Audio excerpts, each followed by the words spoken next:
¿Qué tal? Bienvenidas y bienvenidos al segundo capítulo de conversaciones sobre el agua, crisis nacional y caminos para la transformación de paradigmas.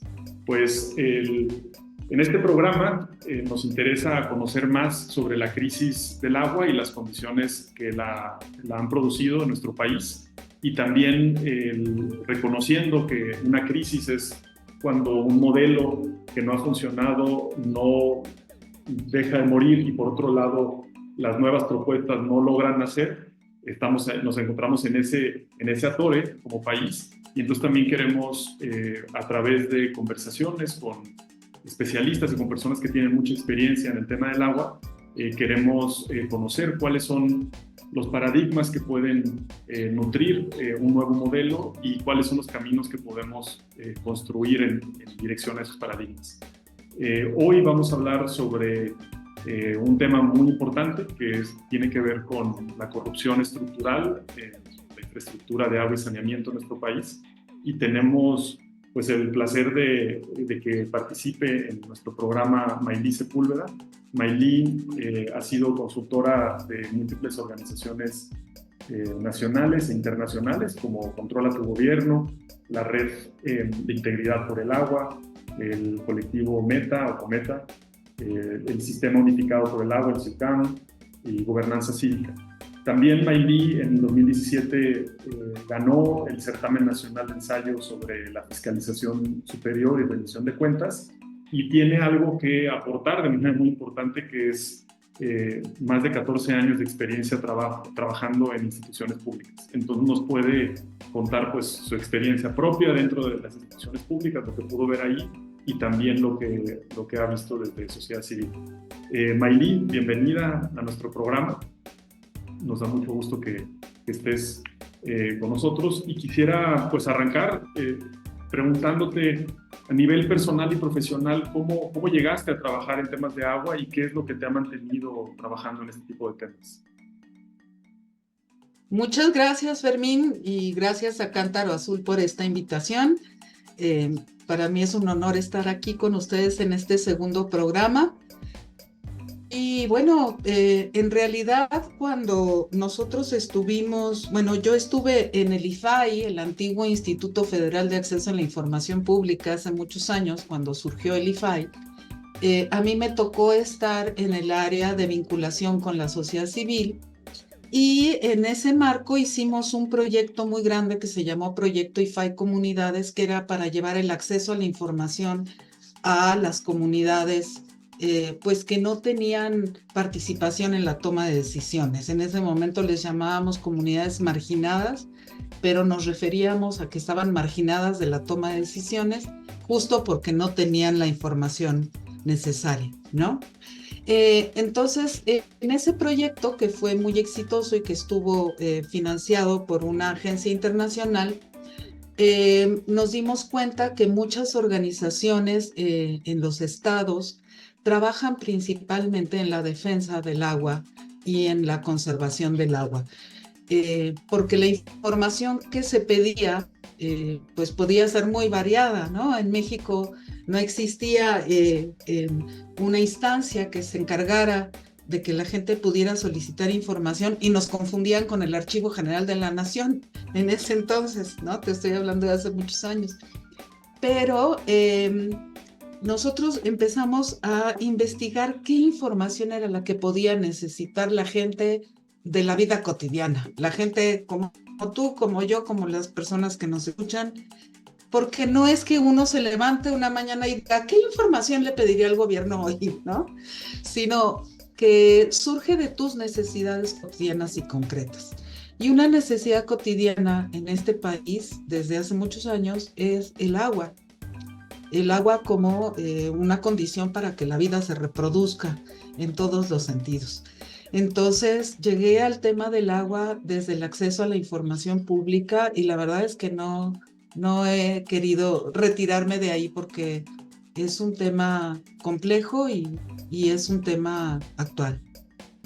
No, muchas gracias, Maylí. Qué forma tan interesante y relevante de llegar al agua, ¿no? El agua que un elemento que toca todas las dimensiones de nuestra vida y haber llegado a ella a través de la búsqueda de la información, del conocer cómo justo la gestión del agua pues está vinculada con nuestro día a día. Pues cuando vemos la administración de los recursos hídricos en el país, pues vemos un fracaso rotundo, ¿no? O sea, los ríos, los lagos están contaminados, hay una sobreexplotación de las aguas subterráneas, los ecosistemas que soportan el ciclo del agua también hay una degradación muy grande de ellos. Sin embargo, estos no son los únicos retos que vemos, también vemos una falla estructural en el cumplimiento del derecho humano al agua y al saneamiento. Es decir, no es solamente algunos puntos en nuestro país donde no se está cumpliendo, sino hay una falla sistémica al respecto. En ese sentido, o sea, ¿cuál es el panorama a nivel nacional que tú ves en torno a la normativa, presupuestos, políticas públicas de agua y saneamiento, y si están funcionando o no, y cómo lo observas? Mira, lo primero que quisiera decir es que no es un problema solo de México. Es un problema que está afectando a todo el planeta y que sí tiene que ver con el cambio climático, pero el cambio climático no salió de la nada, de un sombrero, de un mago, ¿no? El cambio climático es resultado de una serie de acciones de la humanidad a lo largo de muchísimos años. Y sí creo que en México, como en muchos otros países, pues la depredación de los recursos naturales en aras de la acumulación de riqueza, pues nos ha llevado a depredar nuestro entorno. Se dice por ahí incluso que la caída de la civilización maya tuvo que ver pues con la escasez de recursos que había a su alrededor, ¿no? Empezó a escasear el agua, empezó a escasear las plantas, porque a nosotros se nos hace muy fácil decir, bueno, voy y saco leña y cocino, ¿no? Pero para que haya árboles y para que haya leña, pues se necesita agua, tú lo sabes mejor que nadie.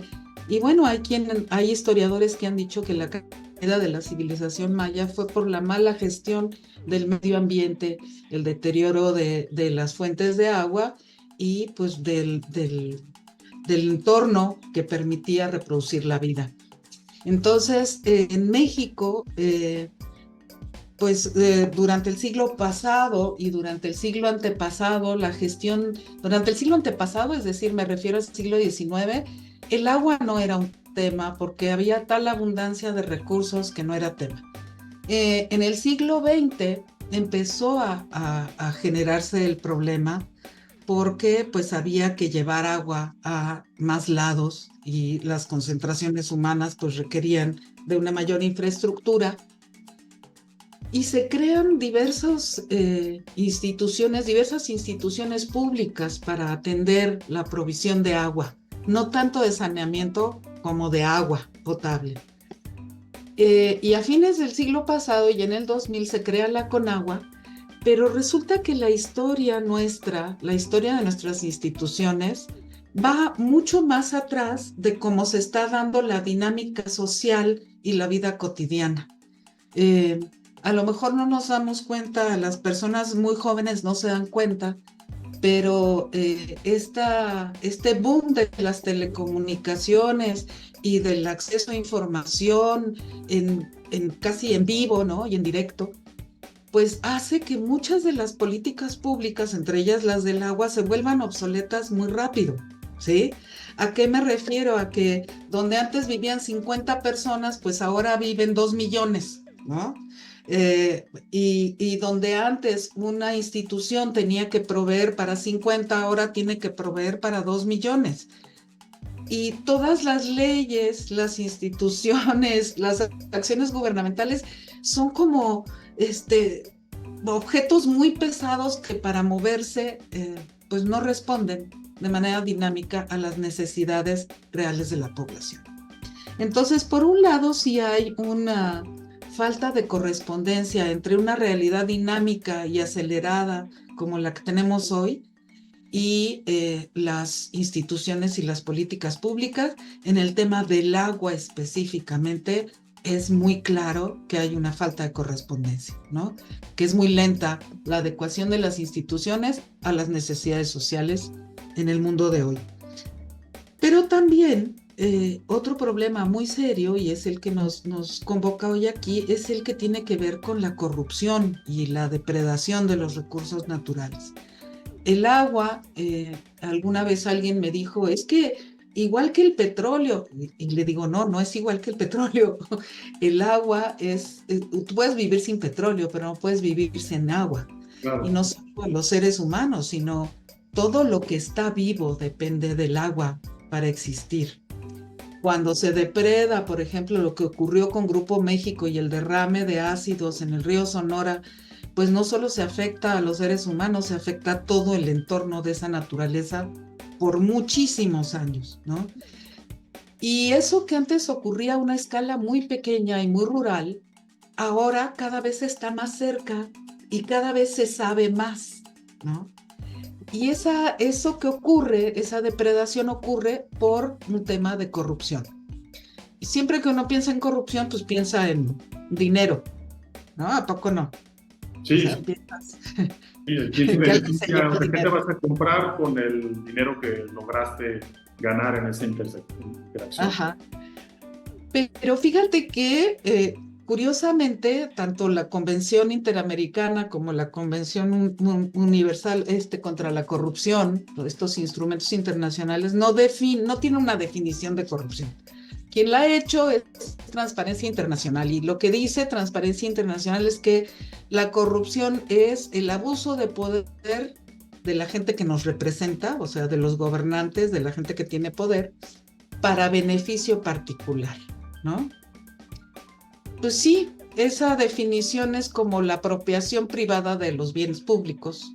Sí, Sí, la que tenemos más pero, presente, decíamos. pero no es un asunto solo de dinero, Sí, ¿no?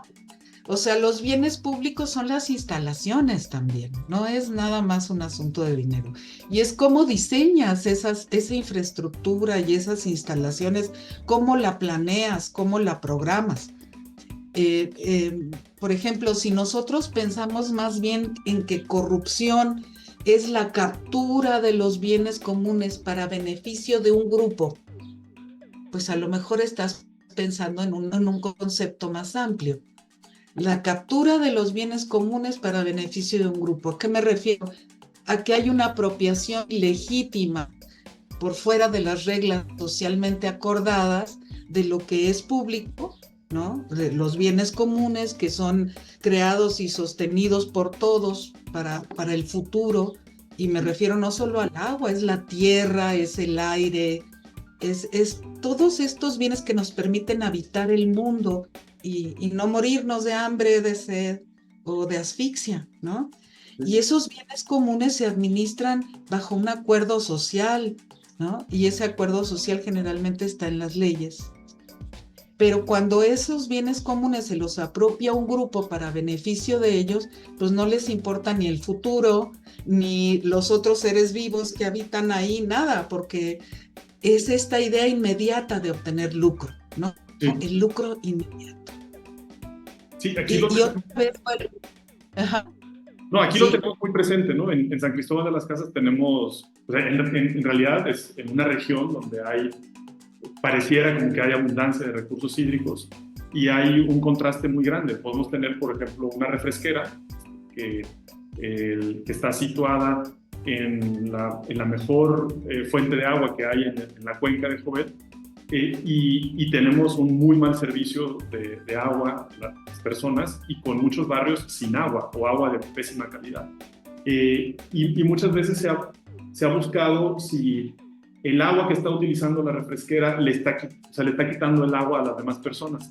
Y aunque no encontramos ese vínculo tan directo, sí, una cosa que para mí siempre he creído al analizar esta contradicción es a la refresquera le funcionan las leyes y las instituciones. O sea, las leyes y las instituciones le funcionan a la refresquera para que esté ubicada y que tenga una garantía de que su agua va a ser la mejor calidad y la que va a durar más tiempo, pero no le funcionan a la población.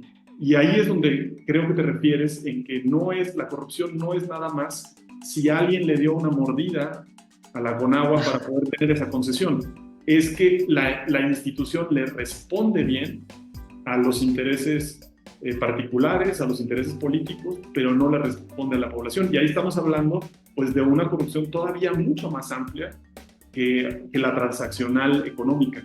Y en esto, o sea, me gustaría preguntarte, pues, ¿quiénes se benefician del sistema actual y quiénes han sido afectados o quedan marginados de él? Pues hay muchos que se benefician. Se benefician, como tú lo acabas de describir muy bien, se benefician las empresas que lucran. O sea, el lucro se encarga, quienes hacen acciones con fines de lucro se encargan de adecuar las leyes, las políticas públicas y los acuerdos públicos para obtener lo que están buscando, que es lucro. Y en una sociedad como esta en donde vivimos, pues el lucro es legal, ¿sí? No estamos hablando de algo ilegal. ¿Qué es lo ilegal? Que tú, pues sí, captures las leyes, captures las instituciones para que el beneficio de eso sea exclusivamente para ti. ¿Y quiénes se quedan fuera? Quienes no participan en esa toma de decisiones. Y una manera muy clara de ilustrarlo es si tratamos de definir la corrupción, pero en términos positivos, porque corrupción es un término negativo. ¿Qué es lo contrario a corrupción? La buena administración pública, ¿sí?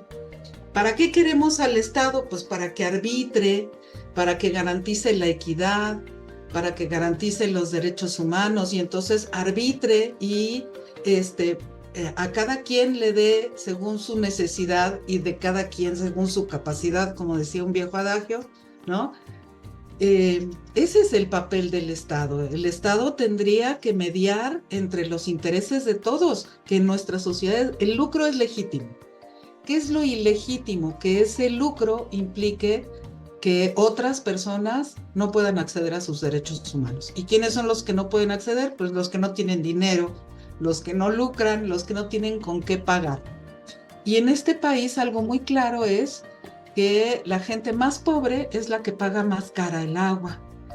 Porque tomando tu ejemplo, en esa región donde está la refresquera, te aseguro que el barrio que no tiene agua es uno de los barrios más económicamente marginados de la zona. Y seguramente la gente tiene que comprar agua de garrafón, que es carísima. Tú Y lo agua en sabes. pipa también. Agua O en de garrafón, pipa. agua en pipa, las dos. Y fíjate, el agua de garrafón por lo menos aparentemente te entrega agua de calidad, agua segura, ¿no? Pero el agua de las pipas tú no sabes de dónde viene.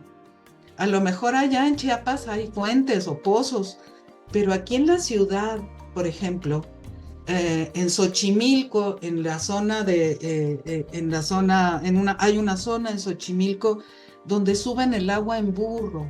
O sea, estamos en el siglo XXI y suben el agua en burro. Eso yo lo vi y lo vio el relator de Derecho al Agua que vino hace algunos años, y vio cómo subían el agua en burro. Si el agua la suben en burro, en el mejor de los casos son garrafones de agua potable. En el peor de los casos son unos contenedores que no sabes de dónde salió esa agua y que no sabes si la van a usar la van a usar para beber, para cocinar. El caso es que imagínate la otra parte, ¿no? ¿Dónde está el drenaje? En esa misma comunidad que sube el agua en burro, pues no hay drenaje, ¿no? Entonces el agua de desecho baja por el cerro, pues con toda la frescura del mundo, ¿verdad? ¿Qué te quiero decir con esto? Que ahí lo que se nota es la ausencia del Estado, pero no porque haya 3 personas en el Estado diciendo vamos a hacer este abuso. O sea, no le pongas rostro.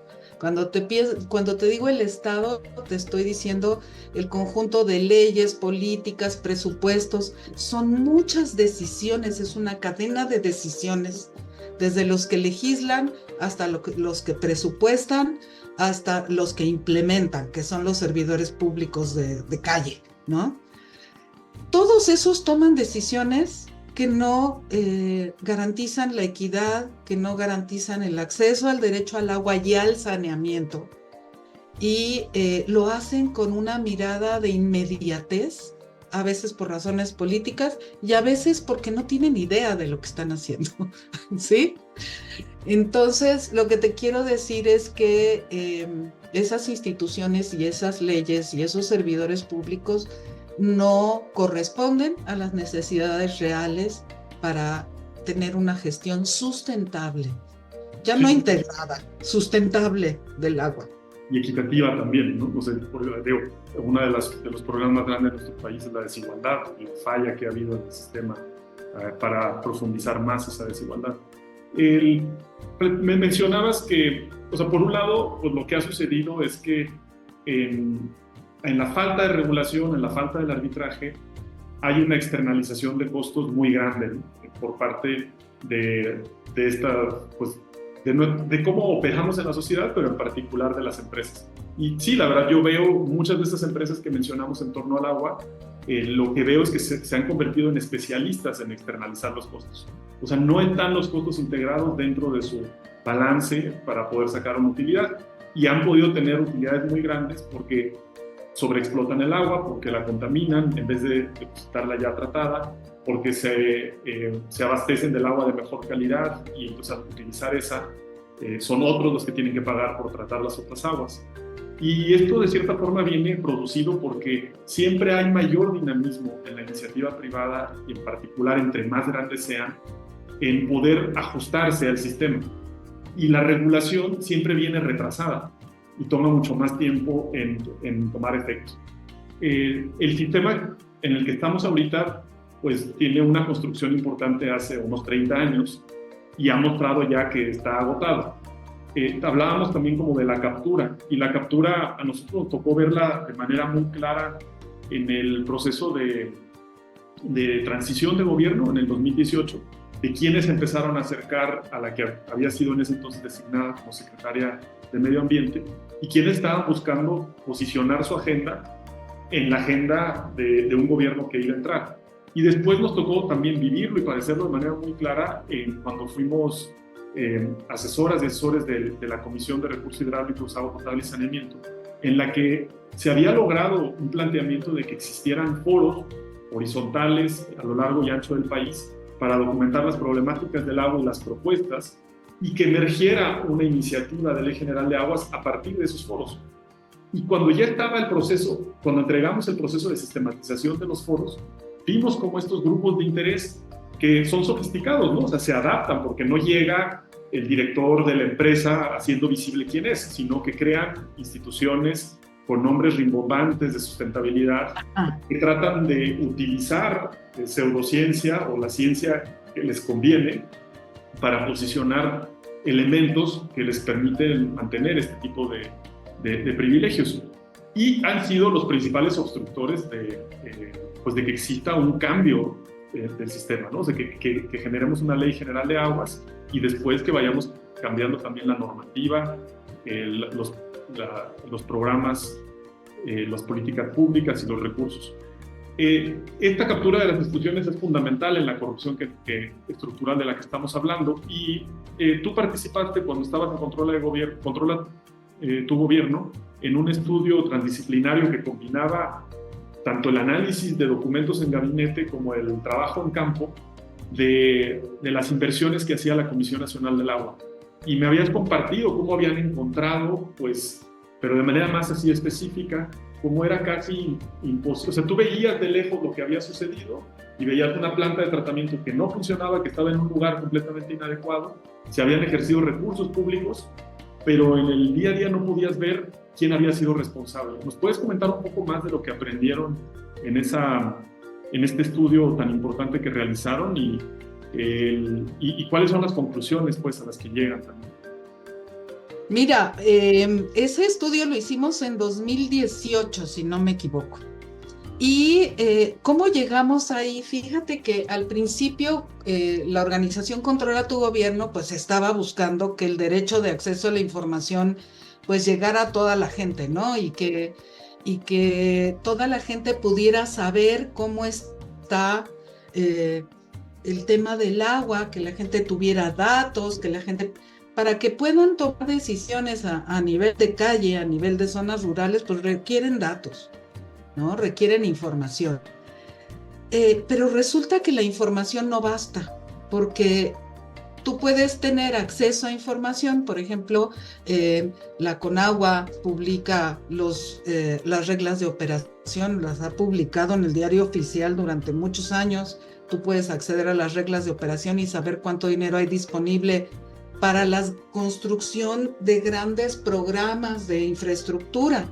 Por ejemplo, en este caso nosotros nos clavamos mucho en el PROTAR, el Programa de Tratamiento de Aguas Residuales, que fue el programa estrella de la Conagua durante muchos años, porque tú lo sabes mejor que yo, un componente básico de sustentabilidad es tratar el agua para poder reusarla y para poder devolverla a la naturaleza, y que no es un recurso que podamos usar y tirar para siempre, sino que hay que tratarlo. Bueno, nos dimos cuenta entonces que no bastaba tener la información. ¿De qué nos sirve saber que la Conagua había dado muchos millones de pesos para construir plantas de tratamiento en el Estado de México si no sabíamos si esas plantas existían, si funcionaban?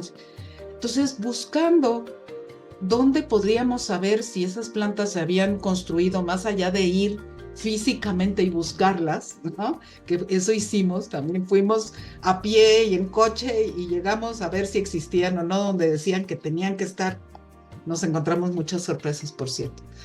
El caso es que lo que vimos es que la Auditoría Superior de la Federación, que es la instancia de fiscalización, es la instancia de la Cámara de Diputados que vigila el uso de los recursos públicos. O sea, así como el Poder Legislativo es el que presupuesta cada año, también dentro del Poder Legislativo, la Auditoría Superior de la Federación, que pertenece a la Comisión de Vigilancia de la Cámara de Diputados, es la que se encarga de revisar cómo se usaron esos recursos públicos que ellos presupuestaron.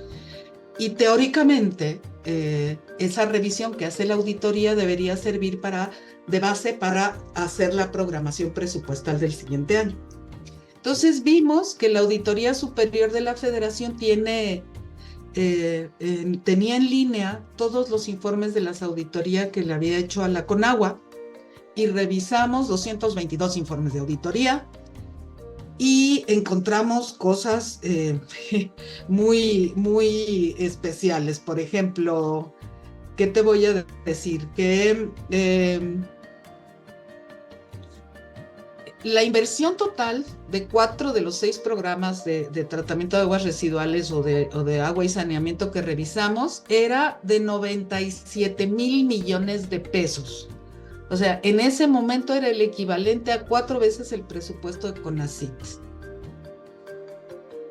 Cuando fuimos a ver, pues imagínate una inversión de ese tamaño, pues era para que tuvieras el mejor tratamiento de aguas residuales del mundo, ¿no? Pues nos dimos cuenta de que los programas no tenían metas ni objetivos. Tenían reglas de operación, pero no había metas ni objetivos. No se precisaba la población objetivo a la que se dirigían los programas de tratamiento de aguas residuales. No se cumplía con los requisitos que establecían las reglas de operación para acceder a los recursos públicos y construir las plantas de tratamiento. No tenían documentación probatoria de cómo habían gastado los recursos públicos, no existía. Había diferencia entre lo que se había presupuestado. Por ejemplo, si una planta originalmente iba a costar 8 millones de pesos, una planta chiquita, piensa en una planta chiquita, pues a la mera hora esa planta había costado 108 millones de pesos, ¿no? Cambios tan grandes como eso. Sí, claro.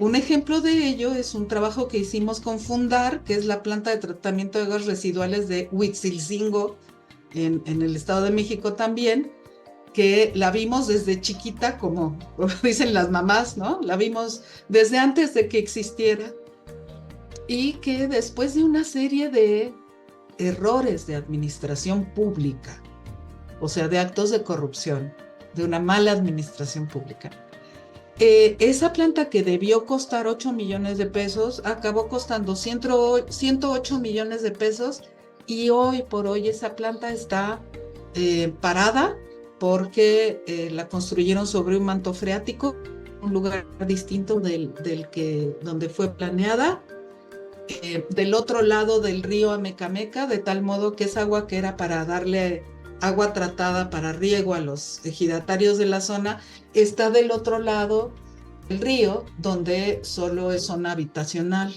Entonces, si hubiera funcionado, habría que haber hecho un puente para poder llevar el agua del otro lado donde estaban los ejidos.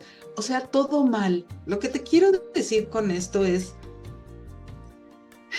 esta mirada ingenieril que ha tenido la Conagua desde su surgimiento, donde pretende solucionar los problemas de administración del agua con la construcción de grandes y gigantescas obras de infraestructura, ha mostrado que es inapropiada. No lo digo yo, lo dicen los expertos como Oscar Monroy, que es un profesor de la UAM, y que estuvo en la Comisión de Cuenca de los Ríos Amecameca de la compañía. Él nos decía, con información técnica de muy buena calidad, que lo que hay que hacer es construir plantas de tratamiento chiquititas y cercanas a donde se produce el agua que se va a tratar. ¿Por qué? Porque mientras más cerca de la planta de tratamiento esté y más chiquita sea, pues mejor se puede adecuar a las características del agua, porque hay agua que trae químicos, hay agua que trae materia orgánica, hay agua que trae plásticos, y no todas las plantas sirven para todo. Y en lugar de eso, construyen la planta de tratamiento de aguas residuales de Atotonilco en 2009, ¿no? Que costó miles de millones de pesos. Era la más grande de América Latina. La planta ha estado funcionando un día sí y 5 días no, y cuando funciona un porcentaje muy poco de su capacidad. Esa planta de tratamiento le iba a dar agua para riego a la gente de la zona de Tula, de esa zona donde está la planta, y lo único que les ha dado ha sido enfermedades, gusanos en la piel, que sus cultivos estén contaminados y no se los reciban en la central de abastos. Y hace menos de un año hubo una toma de la planta que no estaba funcionando, por cierto, porque los ejidatarios y los campesinos de la zona quieren agua y dicen, esta planta solo nos contamina. Si no la van a arreglar y si no nos va a dar agua, que la quiten de aquí, porque nada más nos está generando enfermedades.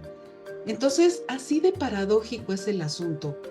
Y lo que te quiero decir con todo esto, y perdón que hable tanto, pero no es que llegue una persona o una empresa y se apropie de 108 millones de pesos. No. Es una cadena de malas decisiones, mala administración, unas deliberadas y otras no, que ya sea en la planta de Huitzilcingo, que es chiquitita, o en la de Atotonilco, que es gigantesca, llegan al mismo lugar, que es que la planta de tratamiento no funciona, que en el camino alguien se quedó con mucho dinero, ¿no? Por ejemplo, en la de Atotonilco está el grupo Carso involucrado, ¿no? Aguas del Valle de México, que es un consorcio de empresas que tienen la concesión de esa planta de tratamiento, la tenían por 20 años cuando nosotros nos asomamos a verla.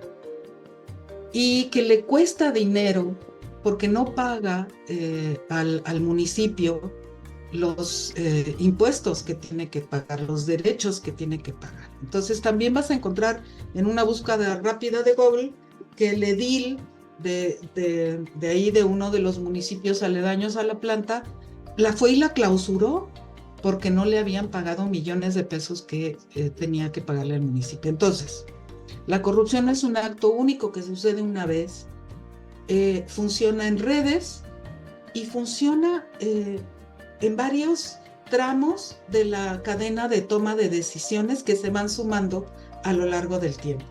La planta de Huitzilcingo, vimos que entre 2013 que se planeó y 2023 había 10 contratos, o sea, contratos de ampliación, contratos de ampliación, contratos de ampliación, y 108 millones de pesos, y 10 años después esa planta nunca va a funcionar, porque para colmo en el 2017 el temblor la partió porque está sobre un manto freático.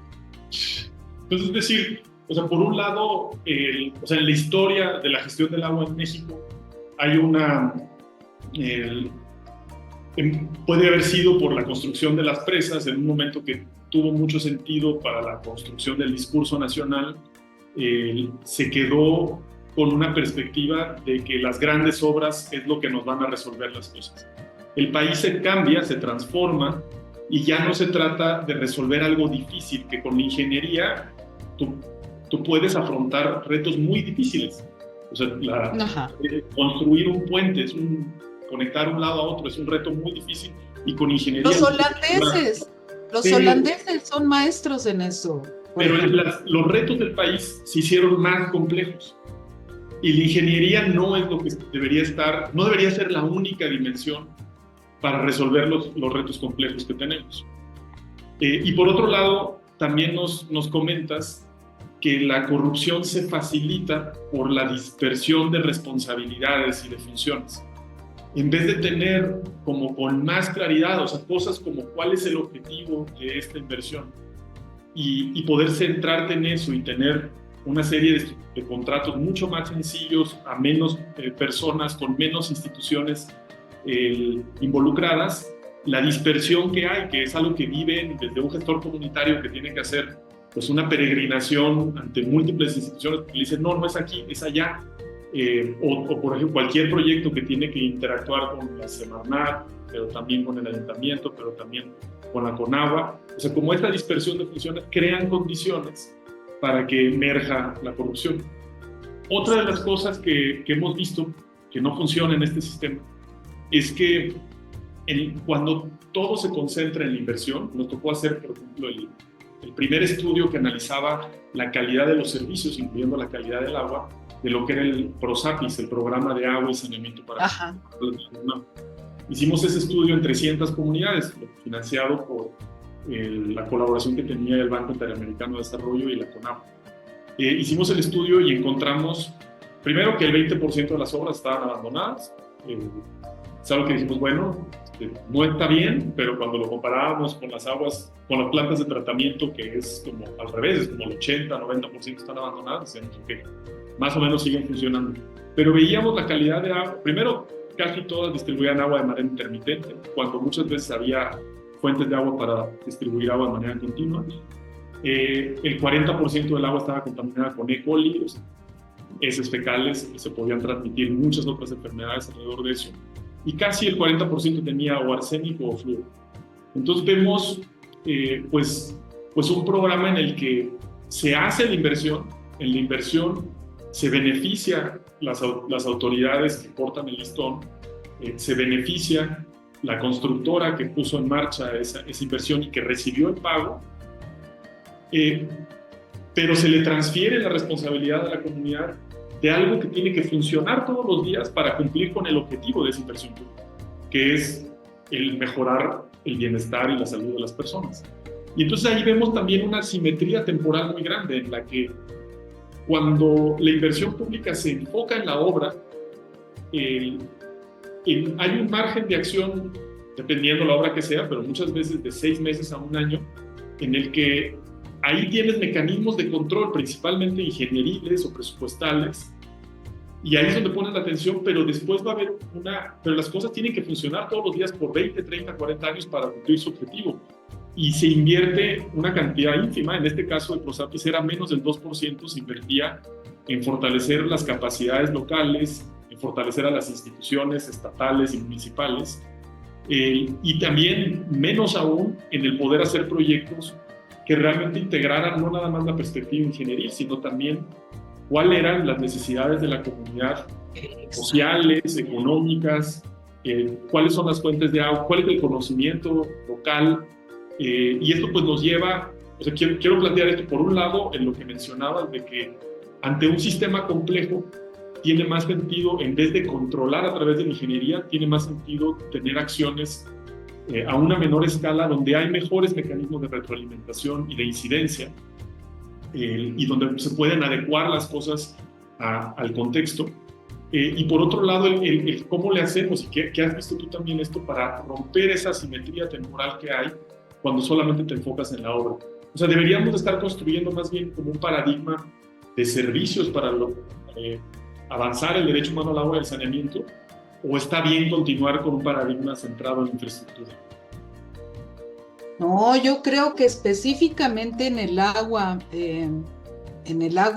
a diferencia de otras áreas de la administración pública, yo sí creo que es tan urgente el asunto, es de tan alto riesgo para la vida, tal y como están ocurriendo las cosas, y que las cosas sigan así por más años, nos va a llevar a un colapso del que va a ser muy difícil salir y mucho más caro salir.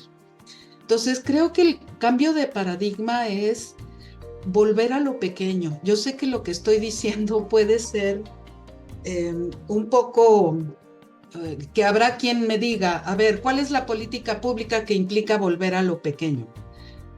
Se puede crear un sistema nacional de gestión del agua que sustituya a la Conagua, en donde se articulen los 3 órdenes de gobierno y las comunidades, pero que se construya de abajo hacia arriba, o sea, como si estuviéramos hablando de las células y los tejidos de un cuerpo.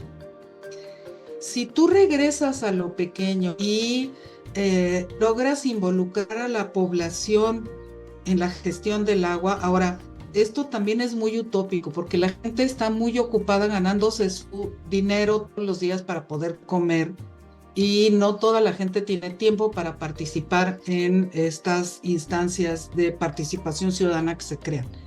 Pero hay modelos, o sea, tú y yo conocemos muy bien los comités comunitarios de agua, por ejemplo, que no en todo el país están reconocidos y que han funcionado contra todo durante por lo menos los últimos 30 años. Muchos de ellos son los que se han encargado de darle servicio a las personas, ¿no? Otra idea que podría ponerse sobre la mesa es las cooperativas. El manejar la gestión del agua a través de cooperativas de participación social mayoritaria, y donde el Estado solo cumpla con su función de vigilancia de que esa cooperativa funcione, que rinda cuentas, o sea, hay una reglamentación. ¿Por qué? Porque las cooperativas podrían funcionar con personal que recibiera remuneración por participar en la cooperativa, que tuviera pautas de productividad, no con la empresa. ¿Por qué yo digo que las empresas no? Porque las empresas legítimamente buscan lucro. Entonces, si tú le concesionas la gestión del agua a una empresa, no puedes esperar que se ponga a defender el derecho humano al agua y que de verdad invierta futuro. No, esa empresa va a tratar de buscar la mayor ganancia posible mientras le dure la concesión, y va a reducir la inversión al máximo para entregar, cuando se termine la concesión, una infraestructura que generalmente va a estar obsoleta o en mal estado, y que a ver cómo le hace la comunidad o el gobierno para recogerla, ¿verdad? Entonces, por eso creo yo que tendría que ser a través de modelos tipo cooperativa, y creo también otras cosas. Creo que es impostergable una ley general de agua, que ya es urgente, pero a la iniciativa ciudadana que yo conozco, por lo menos, le faltan algunas cosas y sigue teniendo una visión viejita de la gestión del agua. ¿A qué me refiero? A que en un entorno como el actual, donde todo está digitalizado, donde hay una hegemonía del dato, a eso me refiero. O sea, también hay una hegemonía del dato. ¿Quién tiene acceso a los datos sobre agua? ¿Quién los puede pagar? Por ejemplo, la Conagua puede tener su sistema de información de agua muy bonito, muy limitado porque no tiene suficiente presupuesto, y su infraestructura al respecto es tan mala que lo hackearon hace poquito, ¿no? Y lo dejaron inservible. Varios meses. ¿Sí? Entonces, eso demuestra que está obsoleto. Eh, ¿Quién tiene la información sobre agua? Bueno, pues hay empresas que se dedican a generar información y la venden. ¿A quién se la venden? ¿A quién la puede comprar? ¿Quién la compra? Las empresas, no las comunidades. ¿Qué datos son los que se generan? Los que se venden. Entonces, por eso yo hablo de la hegemonía del dato en materia de información en agua, porque la información debería ser pública y debería estar a disposición de todos para la toma de decisiones de grandes y chiquitos. Yo no digo que no existan las empresas, sí, que existan reguladas y arbitradas por el Estado y cumplan con su función, pero que no depreden el medio ambiente, que no acaparen el agua, que no capturen las leyes y las instituciones, porque al Estado le corresponde garantizar la equidad, la accesibilidad y que el agua siga siendo un derecho humano, ¿no? Sí. Entonces, lo que te quiero decir con este rollote es un cambio de modelo de gestión del agua que tiene que modernizarse profundamente y basarse en información al alcance de todos para la toma de decisiones de las cooperativas, los distritos de riego, o sea, con equidad. No sé si me estoy explicando. Sí, sí, yo me quedo mucho con esto que has mencionado, ¿no? De decir, las instituciones que generamos eran unas instituciones más de control, con una perspectiva muy grande, o sea, con una toma de decisión desproporcionada por lo ingenieril, cuando es un tema que toca todas las dimensiones de la vida, de la economía, de la sociedad, o sea, no nada más lo técnico. Ese nos alcanzó, pues, los problemas nos alcanzaron, o sea, tanta externalización de costos durante décadas, cientos de años, de pasarle la factura al futuro, pues ahora ya nos alcanzó esa factura. Tanta degradación de lo rural ya nos alcanzó también a lo urbano, y que jode también pues devastado lo rural, los ecosistemas. Y hay hay un acaparamiento muy grande de las instituciones, de la información, y necesitamos crear una manera muy diferente de gestionar el agua, donde ya no es tanto acerca del control, donde sí es muy importante y tiene que ser un eje rector la buena administración pública, la integridad en la administración pública. Tenemos que encontrar cuáles son las instituciones que han funcionado. Hablábamos de los comités del agua o la gestión comunitaria del agua, donde, por ejemplo, la asamblea es una institución que funciona, donde permite la rendición de cuentas hasta cierta escala. Después de cierta escala se empieza a perder esa rendición de cuentas y entonces necesitamos construir otro tipo de sistemas.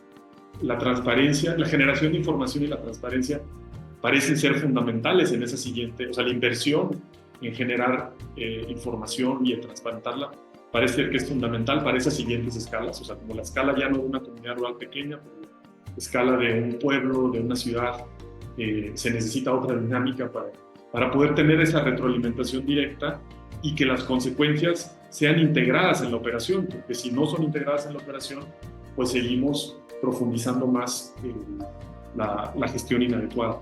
Entonces, vamos cerrando esta conversación con estos pincelazos o esbozos de lo que deberían ser estos paradigmas. Quisiera pues ir viendo cómo los vas integrando también. ¿Qué pasos crees que son fundamentales que demos desde donde estemos, ¿no? La ciudadanía, la sociedad civil, quienes nos escuchan están también en las instituciones públicas, en las empresas o la propia gestión comunitaria del agua? ¿Cómo qué pasos ves que es importante dar? Y también me gustaría saber si tienes algún mensaje que quieras compartir con quienes aspiran a tener puestos públicos y en especial que aspiran a ser presidentas de la República o sus equipos.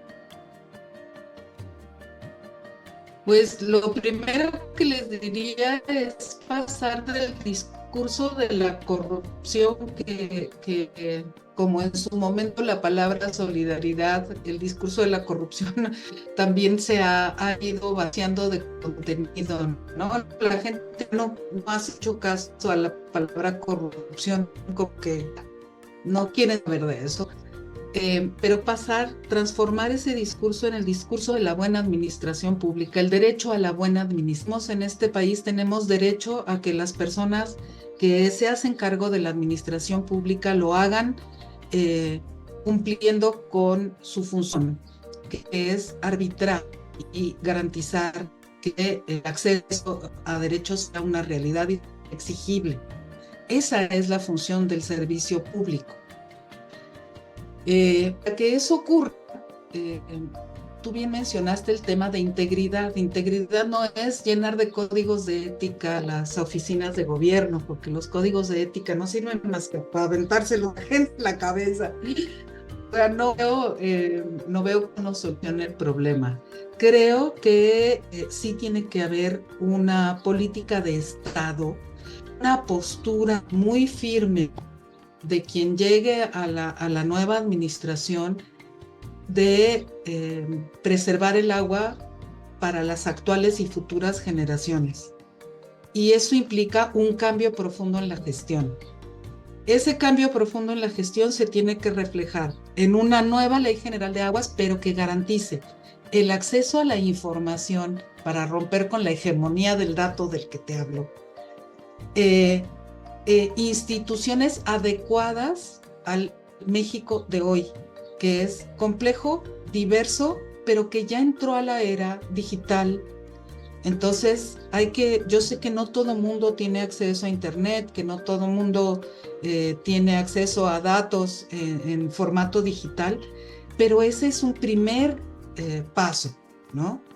Porque sobre la base de la información y de la transparencia se puede crear mecanismos de economía social y solidaria que permitan a la gente gestionar el agua y al Estado cumplir con su función de ser rector, de ser garante de derechos y árbitro entre los distintos intereses que existen. Y esto implicaría armar una especie de sistema nacional de gestión del agua, que yo lo veo un poco en la iniciativa ciudadana de ley, pero lo veo también muy utópico, porque delegan mucho en las comunidades y no toda la gente de las comunidades está en condiciones de poder participar a ese nivel. Por eso pienso que las cooperativas podrían ser un buen mecanismo porque dan oportunidades de trabajo, reconocen que la gestión del agua puede generar riqueza si se administra bien y puede generar mayor conciencia sobre el uso y el tratamiento del agua. Porque hasta ahorita nuestra política pública ha mirado, en el mejor de los casos, al agua, a la distribución de agua potable y muy poquito al saneamiento de las aguas residuales. Ha gastado mucho dinero, pero no ha solucionado el problema. Y en lugares como Yucatán, por ejemplo, si tú te pones a ver los 10 municipios más pobres del estado de Yucatán, ¿cuántas casas tienen acceso al drenaje? Te vas a asustar y te vas a ir de espaldas. El agua que no va al drenaje, ¿a dónde va?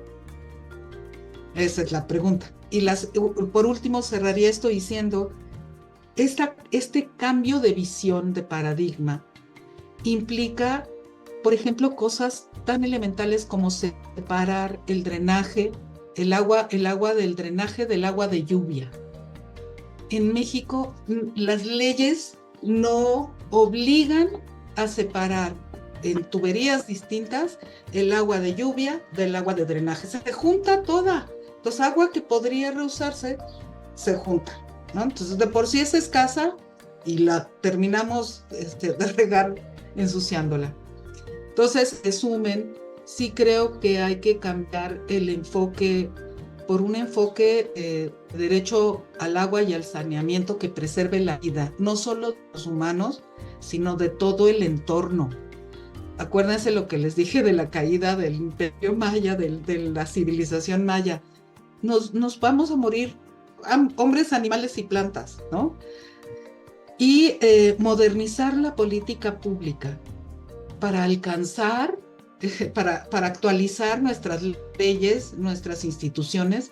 Yo creo que la Conagua ya está yo creo que si estuviera en mis manos, yo quitaría la Conagua y la sustituiría por un sistema nacional de gestión del agua, donde estuvieran los 3 órdenes de gobierno, etcétera, y devolverle a la gente a la escala más micro posible la gestión de los recursos hídricos. Y me animo a mencionar que la modernización a la que haces alusión tiene un componente tecnológico, pero también tiene un componente institucional, organizativo y de incorporación de mejores prácticas justo sobre lo que sería una buena administración pública.